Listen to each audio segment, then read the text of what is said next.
নমস্কার বন্ধুরা, আমি সুস্মিতা সাহা। আমার রান্নাঘরে সবাইকে স্বাগত। আজকে আমার রেসিপি নবরত্ন পোলাও। এটা খুবই সাধারণভাবে বানাবো। দেখে নিন আমি কিভাবে বানাই। আর আমার রেসিপিটা স্কিপ না করে প্রথম থেকে শেষ পর্যন্ত দেখার অনুরোধ রইল। এইখানে আমি কিছু উপকরণ নিয়েছি পনির 400 গ্রাম। পনিরটাকে আমি চৌকো করে কেটেছি, মিডিয়াম সাইজ করে। আর নিয়েছি দুটো আলু, যেটাকেও চৌকো করে কেটেছি। আর নিয়েছি গাজর, ক্যাপসিকাম আর ফুলকপি। আর এখানে আছে কাজু বাদাম, মটরশুঁটি আর কিশমিশটাকে আমি ভিজিয়ে রেখেছি। আর এখানে আছে আমার যে প্রতিদিন ব্যবহার করি চাল, সেই চাল। এখানে 2 বাটি চাল আছে। চালটাকে আমি প্রথমে ভিজিয়ে রেখেছি ধুয়ে। এখানে আমি সাদা তেল দিয়েছি, সাদা তেলে রান্নাটা হবে। আর ঘি দেবো সামান্য। তেলের মধ্যে আমি লবণ দিয়েছি। এখন আমি সব সবজিগুলো ভেজে নেব। প্রথমে আলু আর গাজরটাকে ভাজবো। আলুটা দিয়ে একটু নাড়াচাড়া করে তারপর আমি গাজর দেব। আলুটা একটু নাড়াচাড়া করে নিচ্ছি। আলু আর গাজর শক্ত সবজি, সেই জন্য প্রথমে ভেজে নিতে হবে। 50% মতো ভাজা হয়ে গেলে তারপর আমি অন্য সবজি ব্যবহার করব। আর এখানে আপনারা ইচ্ছা মতো সবজি ব্যবহার করতে পারেন। এখানে চাইলে আপনারা বিনসও অ্যাড করতে পারেন। আমি এখানে বিনস ব্যবহার করছি না, আপনারা চাইলে করতে পারেন। আর আপনাদের ইচ্ছে মতো কম বেশিও করতে পারেন।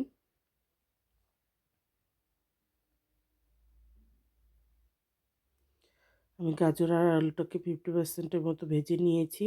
এখন ফুলকপিটাকে দিয়েছি। ফুলকপিটাকে আমি এখানে ছোট করে কেটেছি। ফুলকপিটা ছোট করে কাটলেই ভালো লাগে।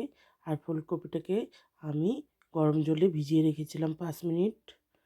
এখানে ভাপাতে হয় না, শুধু গরম জলে ভিজিয়ে রাখলেই হয়। আর আমি লবণ দিয়ে দিয়েছি।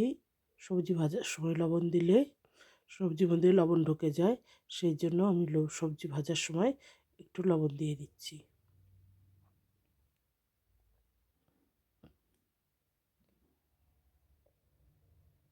ফুলকপিটাকেও আমি ভেজে নিয়েছি আলু আর গাজরের সঙ্গে। সবার লাস্টে দিয়ে দিচ্ছি ক্যাপসিকাম, মটরশুঁটি, কিশমিশ আর কাজু।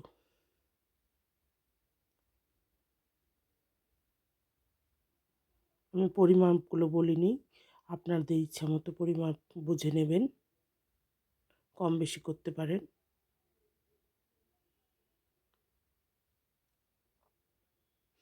আর এখানে চাইলে আপনারা কাঠবাদামও ব্যবহার করতে পারেন বা চীনা বাদামও ব্যবহার করতে পারেন।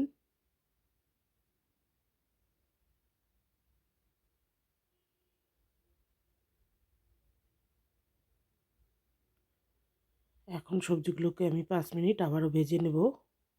আর আমার গ্যাসের ফ্লেমটা হাই টু মিডিয়াম থাকবে। আমি হাই টু মিডিয়ামে রেখে সব সবজিগুলো ভেজে নিয়েছি। আমার সবজি ভাজা হয়ে গেছে, সিদ্ধও হয়ে গেছে। এখন নামিয়ে নেব। তারপর আমি পনির ভাজবো। কড়াইটা পরিষ্কার করে নেব, তারপর আমি তেল দিয়ে পনির ভাজবো।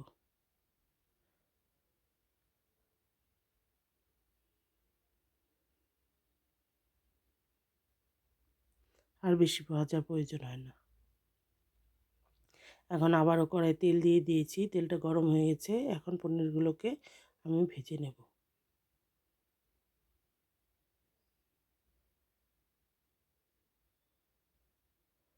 পনিরগুলোকে আমি হালকা লাল করে ভাজবো। বেশি পনির ভাজলে শক্ত হয়ে যায়, সেই জন্য হালকা করে ভাজলেই হবে।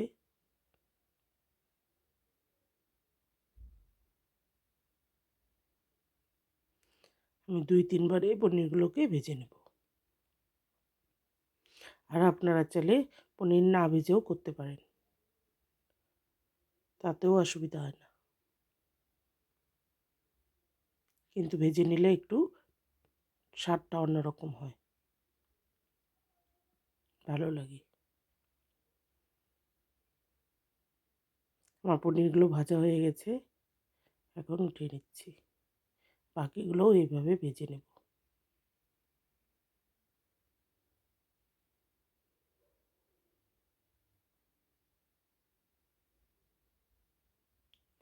তারপর পনির উঠিয়ে আমি ওই তেলের মধ্যে 2 চামচের মতো ঘি দিয়ে দিয়েছি। এখন ফোড়ন দিচ্ছি দারচিনি আর এলাচ। এখানে আমার 1 ইঞ্চির মতো দারচিনি আছে আর 5টা এলাচ আছে। এখন এলাচ আর দারচিনিটাকেও ভেজে নেব। তারপর আমি চালগুলোকে দিয়ে দেব। চালটা আমি ঝরিয়ে রেখেছিলাম, এখন দিয়ে দিচ্ছি।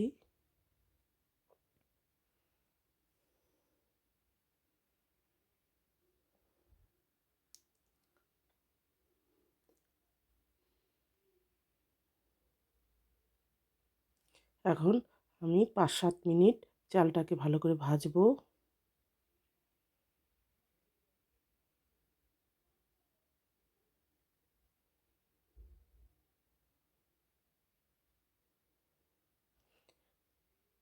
চালটাকে দিয়েও আমি হাই টু মিডিয়াম ফ্লেম করে গ্যাসের ফ্লেমটা ভাজছি। দেখুন আমি 5-7 মিনিট চালটাকে ভেজে নিয়েছি, কালারটা চেঞ্জ হয়ে গেছে। এখন সব সবজি, পনির, কিশমিশ, কাজু সব দিয়ে দিচ্ছি একসঙ্গে। আবারও আমি চালের সঙ্গে ভেজে নেব 2-3 মিনিট।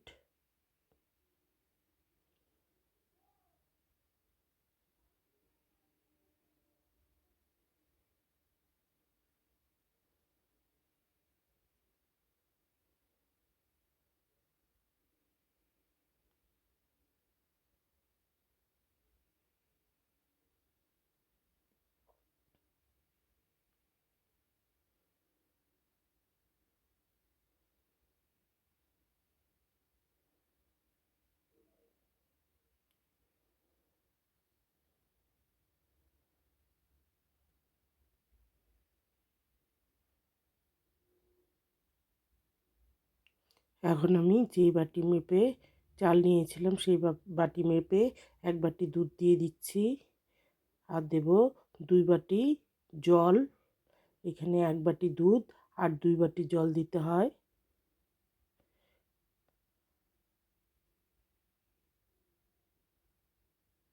দুধটা দিলে টেস্ট হয় ভালো। আপনারা চাইলে দুধ না দিয়ে শুধু জলও দিতে পারেন। এর বেশি জলের প্রয়োজন হবে না। এখন দিয়ে দিব মিষ্টি। চিনিটা আপনারা বুঝে দিবেন। চিনিটা একটু বেশি লাগে, পোলাওটা একটু মিষ্টি মিষ্টি হলে ভালো লাগে। আর লবণ দেবেন স্বাদ মতো। ভাজার সময় লবণ আছে, সব সবজি ভেজেছি যখন, তখন আমি লবণ দিয়ে ভেজেছি, সেটা বুঝে লবণটা দিতে হবে। আর দিচ্ছি 1 চামচ গোলাপ জল আর 1 চামচ কেওড়া জল, তাহলে সেন্টটাও ভালো আসবে, সেই জন্য আমি গোলাপ জল আর কেওড়া জলটা দিয়েছি। তারপর সব কিছু মিশিয়ে নিচ্ছি।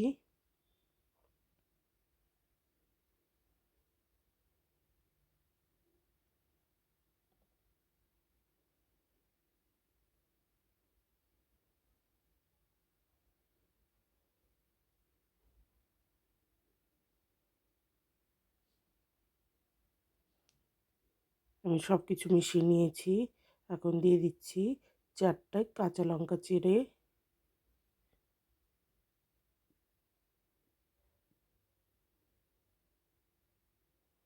2 মিনিট ঢেকে দেব।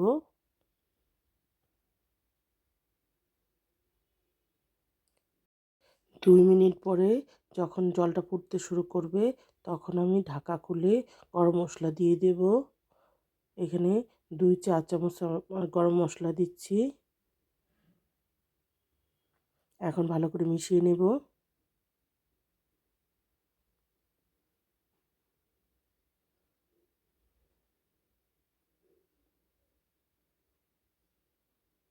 ভালো করে মিশিয়ে আমি গ্যাসের ফ্লেমটা একদম লোতে করে ঢাকা দিয়ে 15 মিনিট হতে দেব।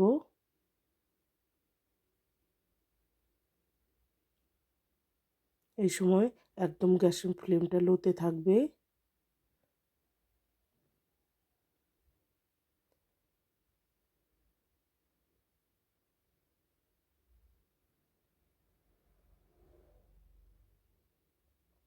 পনেরো মিনিট পরে আমি ঢাকা খুলে আপনাদেরকে দেখাচ্ছি।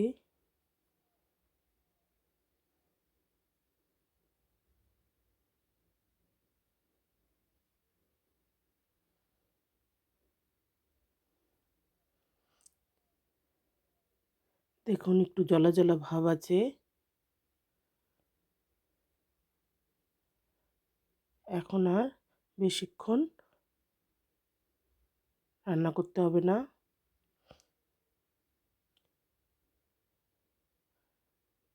এখন নাড়াচাড়া করে আমি গ্যাসটা বন্ধ করে দেব।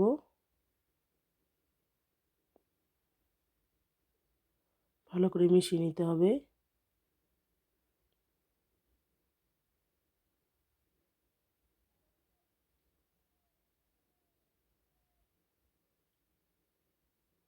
এখন আমি গ্যাসটা বন্ধ করে দেব।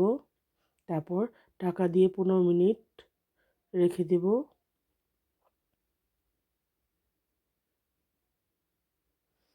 তাহলেই আমার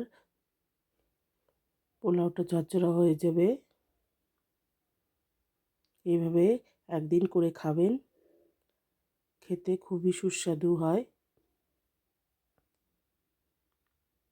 খেয়ে বলবেন কমেন্টসে যে খেতে কেমন হয়েছে। আর আমার রেসিপিটা যদি ভালো লাগে প্লিজ লাইক শেয়ার করবেন বন্ধুদের সঙ্গে। আর আমাকে উৎসাহিত করে নতুন রেসিপি পাওয়ার জন্য প্লিজ একটা সাবস্ক্রাইব করবেন। আর পাশে থাকা বেল আইকনটি প্রেস করবেন। ভালো থাকবেন, সুস্থ থাকবেন, ধন্যবাদ। দেখুন এখন হয়ে গেছে, আমি আপনাদেরকে বেড়ে দেখাচ্ছি।